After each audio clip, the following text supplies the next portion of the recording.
മണിക്കൂറിൽ ആയിരക്കണക്കിന് വാഹനങ്ങൾ പൊയ്ക്കൊണ്ടിരിക്കുന്ന നമ്മുടെ ഈ SH അതായത് സ്റ്റേറ്റ് ഹൈവേയിൽ ഇതുപോലെ കുഴിയെടുത്തിട്ടിട്ട് ആരും ചോദിക്കാനും പറയാനും ഇല്ലാത്ത രീതിയിലുള്ള ഒരവസ്ഥ. അതായത് ചടയമംഗലം പഞ്ചായത്തിൽ തുടങ്ങി നിലമേ പഞ്ചായത്തിന്റെ അതിർത്തി വരെ ഇവരെടുത്തിട്ടിരിക്കുന്ന സർവ്വ കുഴികളും പകുതി മണ്ണ് പോലും കൂടാതെ ഇല്ല.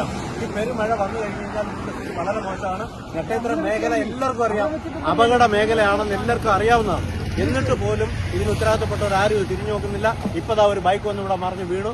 ഇന്നലെ ഞാനും എളമാട് ഗോപി, നമ്മുടെ റഹീം, ഞങ്ങൾ ഉൾപ്പെടെ എല്ലാവരും പോയി ഇതിന്റെ കോൺട്രാക്ടർ കണ്ട് സംസാരിച്ചതാണ്. അവരിപ്പോ ഒന്ന് ശരിയാക്കാന്ന് പറഞ്ഞിട്ട് നിമിഷം വരെ വന്നിട്ടില്ല.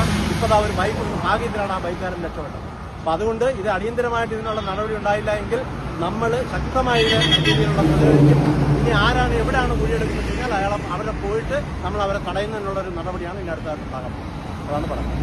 കേബിളുകാർ കുഴിയെടുത്ത് എടുക്കുന്ന മണ്ണ് മൊത്തം വിടാതെ കുഴികൾ മൂടാതെ ഇതേ രീതിയിൽ കുഴികളാക്കിയിട്ടിരിക്കുകയാണ്. ഇപ്പൊ തന്നെ ഒരു ബൈക്ക് വന്ന് ഇവിടെ പറഞ്ഞു ഭാഗ്യത്തിൽ രക്ഷപ്പെടുകയാണ് ഉണ്ടായത്. ഇതേ അവസ്ഥയാണ്. ഇന്നലെ ഞങ്ങൾ അവരെ ചെന്ന് കണ്ടു പറഞ്ഞിട്ട് പോലും ഇതാ വരുന്ന പറഞ്ഞ് ഈ നിമിഷം എത്തിയിട്ടില്ല. അപകടമായ ഒരു റോഡാണിത്. എത്രയും പെട്ടെന്ന് പരിഹാരം ഉണ്ടായില്ലെങ്കിൽ ജനങ്ങളായി പോലീസുകൾ ഉൾപ്പെടെ മാർച്ച് നടത്തുന്നത്. ആരെങ്കിലും വീണ് ചാകുമ്പോൾ ഓടി ചാകുമ്പോഴാണ് ഓടി വരുന്നത്. ഈ ഒരു അവസ്ഥ മാറണം. ദിവസങ്ങളായി കിടക്കാണ്. അങ്ങേരോട് പറഞ്ഞിട്ടോ അല്ലെങ്കിൽ ഈ യാതൊരു കാരണവശാലും ചെയ്യുന്നില്ല.